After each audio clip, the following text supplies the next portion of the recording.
Assalamu alaikum wa rahmatullahi wa barakatuh. Dear viewers, welcome to another episode of Scattered Pearls. Selecting for you the best verses, presenting it to you, exploring those beautiful verses. These episodes are important for the matter of softening our hearts, because the hearts need to be softened. The heart, which is a hardened heart, is not a sound heart, and we will not be able to be saved having improper hearts. Because Allah the Almighty said, at that day, nothing will be beneficial for the person, neither wealth nor children, but one who comes to Allah with a sound heart. And how can a heart be sound and happy? By being submissive to Allah. Money does not bring happiness. You're going to die, and you're going to leave your money and everything for the others. You'll be coming to Allah with good works and good heart. Therefore, the Prophet, peace be with him, says, Allah does not look in consideration for your bodies, but He looks in consideration for your hearts and your works. He doesn't look in consideration for your bodies, for your colors, for your races, but He looks in consideration at your hearts and your good works. We've been talking about the nourishment of the heart, but there are some people who try to extinguish that light, which is the nourishment of the heart. As Allah the Almighty says, يُرِيدُونَ لِيُطْفِئُوا نُورَ اللَّهِ بِأَفْوَاهِهِمْ يريدون أن يطفئوا نور الله بأفواههم ويأبى الله إلا أن يتم نوره ولو كره الكافرون. At-Tawbah, the 9th chapter, verse 32. The translation is, they want to extinguish the light of Allah with their mouths, but Allah refuses except to perfect His light, although the disbelievers dislike it. Many people try to extinguish the light of Allah by their mouths, but eventually they frustrated. They can't do it. The religion, the light of Allah remains while those people go. This is another challenge, that the religion of Allah is remaining, and that His book is well preserved, and that no one can change it or get rid of it. And that there is a struggle, a fight between the people of the truth and the people of the falsehood, which will be ending with the failure of the people of the falsehood. Don't be deceived with their potentials, with their equipments, with their preparations, with their numbers. Do not be deceived with this, because this religion belongs to the Creator of those people, the Creator of the whole world. Their life is going to be extinguished. The light of Allah will remain. It will not be extinguished. As Allah the Almighty says, they plan, and Allah too plans, but the best among those who plan is Allah. In another verse, they planned such kinds of schemes or plans, but we do planned while they did not perceive it. Then look at the consequence of their plans, that we have destroyed them and their people, all of them. In another verse, they planned an evil planning, and their plan is with Allah. Although the mountains are about to be removed because of their great planning. In another verse, Allah is showing us that the evil plan will be the consequence. It will return against them, as He said, وَلَا يَحِيقُ الْمَكْرُ السَّيِّئُ إِلَّا بِأَهْلِهِ. It will be ended to destroy them and to end them. We come to another verse that shows that this Quran is cure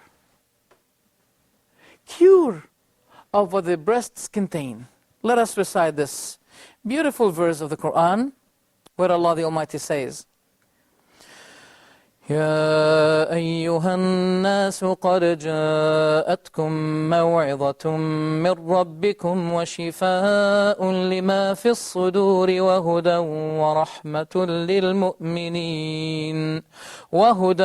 ورحمة للمؤمنين قل بفضل الله وبرحمته فبذلك فليفرحوا هو خير مما يجمعون. In another verse, قل هو للذين آمنوا هدى وشفاء والذين لا يؤمنون في آذانهم وقر وهو عليهم عمى أولئك ينادون من مكان بعيد. Translation: O mankind, there has come to you instruction from your Lord and healing from what the breasts contain, and a guidance and a mercy for the believers. Say, in the bounty of Allah and in His mercy, in that let them rejoice. It is better than what they accumulate. Chapter Yunus, verse 57, the other verse. Say, it is for those who believe a guidance and cure, and those who do not believe, in their ears is deafness, and it is upon them blindness. Those are being called, or will be called, from a distant place. That means at the day of judgment. Chapter Fussilat, verse 44. So Allah described this Quran to be a cure for the hearts, for the chests, for the breasts. It is a cure for the hearts from its sicknesses. Yes, the heart falls in sickness. One of the sicknesses, or let's count some sicknesses of the heart: envy, hypocrisy, hatred, arrogance. All of those kinds of sicknesses, when they penetrate the heart, they cause the heart to become sick. People are well concerned about the physical sickness of the heart. When the heart has something which we call heart attack or something, they run headlong to the hospitals, trying their utmost effort to save that heart from its sickness. What about the spiritual sicknesses that cause the heart, if we do not rush to rectify or to cure that heart from its sickness? That heart is going to die. The Quran is also a cure for the houses. See, the houses should be maintained also from that enemy. The enemy is trying to enter that heart in order to destroy that heart. The houses, your house should be immunized from that enemy by reciting the Quran in your house. This will be the way to immunize your heart, your house, from his enemy. I remember the Prophet, peace be with him, saying, recite the chapter of Al-Baqarah, which is the second chapter, for the devil's hate to remain in a house where the chapter of Al-Baqarah is recited therein. 3 times in 3 days, continuously you recite the chapter of Al-Baqarah, and I hope this will be the cure, the element, the way to drive out this enemy from your house. But you may invite him again by sinning, committing sins in your house. The house, you may be able to lock, you may lock the house, but you know what? The house can be affected by the sins. Those sins can be considered as holes that your enemy enter therein or therethrough to your house. You have to maintain your house from any kind of attack of this enemy. Let your house be a house of righteousness. Keep reciting the Quran. Maintain the recitation of the Quran through your children. Let your children recite the Quran and let them know how to recite the Quran. I remember that a father was telling his son to recite the Quran while his son was reciting the Quran. The father said to his son, when he saw him reciting the Quran, "My son, recite the Quran." The son said to his father, "My father, I am reciting the Quran. Why do you remind me to recite the Quran while I'm reciting the Quran?" He said, "I want you to recite the Quran as if it had been revealed to you."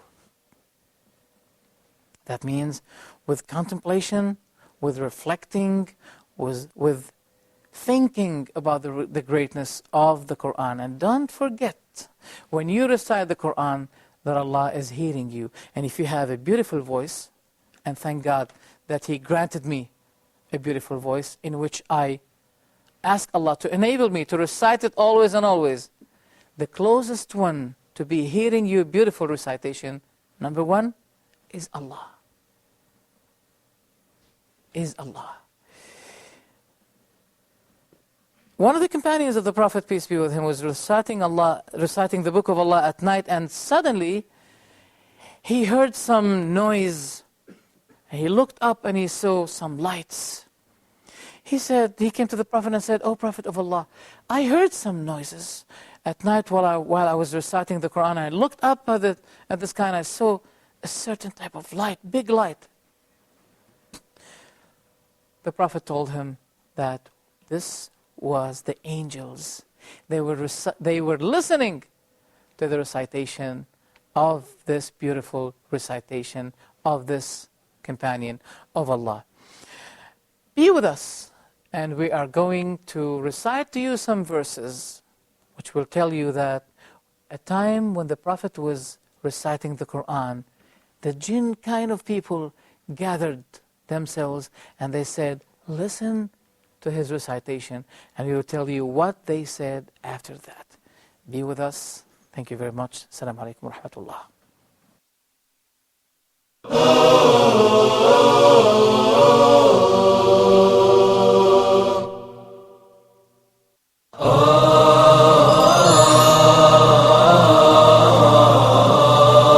Allah subhanahu wa ta'ala choose whom He wills subhanahu wa ta'ala for His mercy, for His messengership, for the revelation to be revealed. This is not for the human beings to make that decision. If a person would turn to Allah subhanahu wa ta'ala sincerely, truthfully, asking for forgiveness, Allah subhanahu wa ta'ala promised to forgive. We have as Muslims a duty, and that is to recite the book of Allah, to ponder over the verses, the words of Allah subhanahu wa ta'ala, and to act according to the Quran. The mercy of Allah subhanahu wa ta'ala encompasses everything, but who would this mercy will be for? And the Prophet sallallahu alaihi wasallam was sent to all mankind. So the ummah, or the people of the Prophet sallallahu alaihi wasallam, are all mankind since the time of the Prophet sallallahu alaihi wasallam till the day of judgment. Why waste our life without getting to know every verse in the Quran, what Allah subhanahu wa ta'ala wants from us?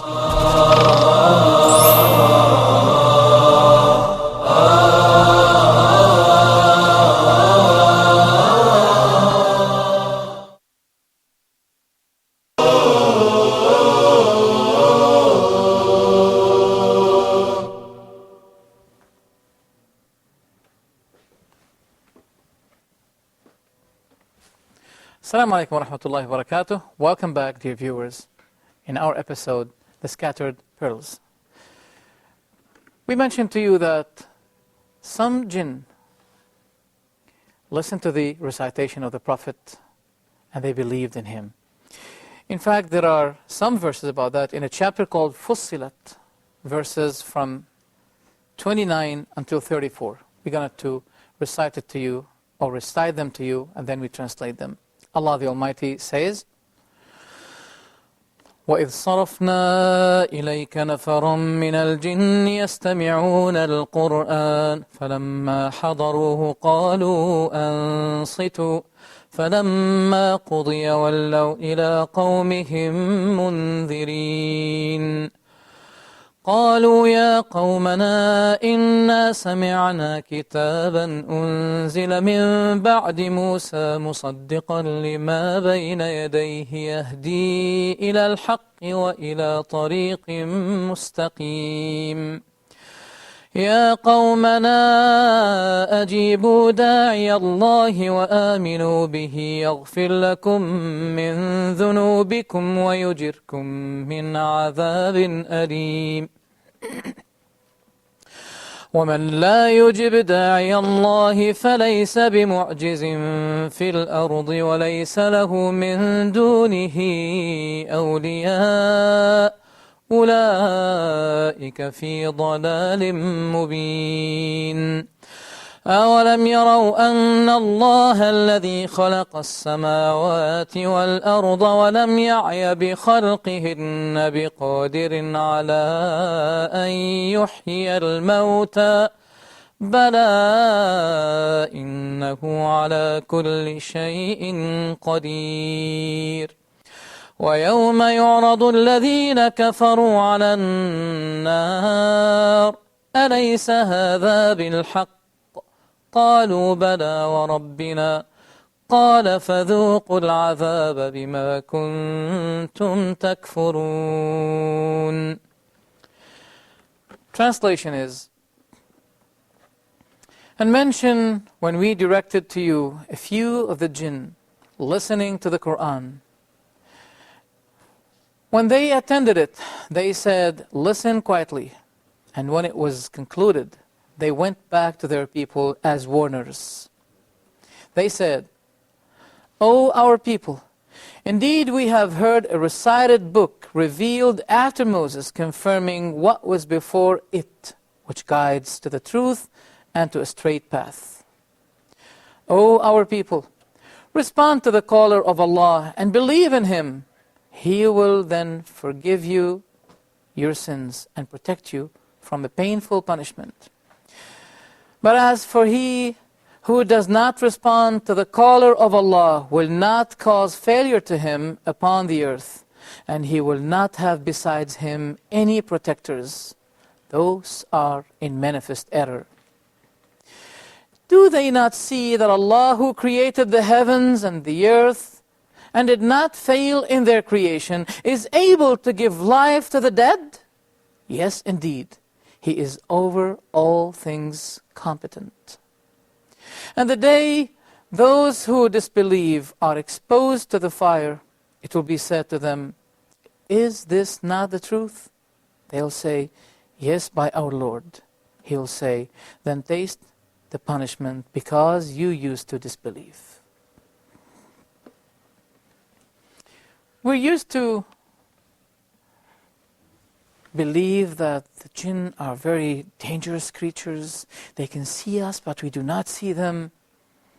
How can we be saved from them? It is true that they are invisible. We've been told that they can see us today while we cannot see them, but at the day of judgment, we will be the one to see them while they will not be able to see us. But anyway, Allah did not leave us to be subjected to their threats or their harm, but He gave us the tool. He gave us the medicine. He gave us the solution for these kinds of creatures. That is to obey Him. If we obey Him, then this is our protection. I remember a beautiful story. A shepherd that has a son. He had sheep with him, and there was a dog. The shepherd said to his son, my son, you see, if you want to cross this way, but the dog barked against you, that means he did not allow you, or he deprived you, or he disallowed you from taking this way. What are you going to do? He said, I'll try to find another way. He said, but suppose there's no other way. This is the only way. So what are you going to do? He said, I'll try my best, I'll strive, I will try to drive him away, I'll try to do my best. He said, what if he insisted? What if the dog insisted? The son said, I don't know what to do. The father said, shall I guide you to a good solution? Make reconciliation with the shepherd. Make reconciliation with the shepherd. He will be stopping the dog from barking against you. That's it. This is the only way. To be protected from those kinds of creatures is to obey Allah and to be with Him. And you know what? That will be weakening them. We are accustomed in a way to fear them and to fear that they are something really big and something really dangerous. No. The Prophet told us that if you remember Allah and you seek refuge with Allah from Satan the rejected, the devil is going to be just like a fly. He'll be declining, he'll be decreasing until he becomes just like a fly, if you seek refuge with Allah against him. They are creatures like us, and they are weak like us. And this is their weak point, is to be with Allah and seek refuge with Him against them. Not only this, in addition, they fear the believer, while some ignorant believers, they fear them. We do not know the positive angle or perspective of the jinn, of whom people call ghosts. Look at the positive perspective. Look at the positive angle here. When they, as soon as they listened to the recitation of the Prophet, they became callers for righteousness. And they went to their own people, their own tribes, reminding them about this, calling them for guidance and for righteousness. This is something that people do not know, maybe because of those kinds of movies and things they see. It keeps with them a certain misconception about this case. And being also distant from Allah, this is another reason. It increased them in fear. And when you show them fear, they will become arrogant, and that will be increasing them in scaring you. But when you come to Allah in obedience and seek refuge with Him from them, the matter will be different. Remembrance of Allah, obedience to Allah, reciting the revelation of Allah, all of those will be pillars of being protected from this kind of enemy. Abu Hurairah, the companion of the Prophet, who used to be extremely memorizing a lot of narrations of the Prophet.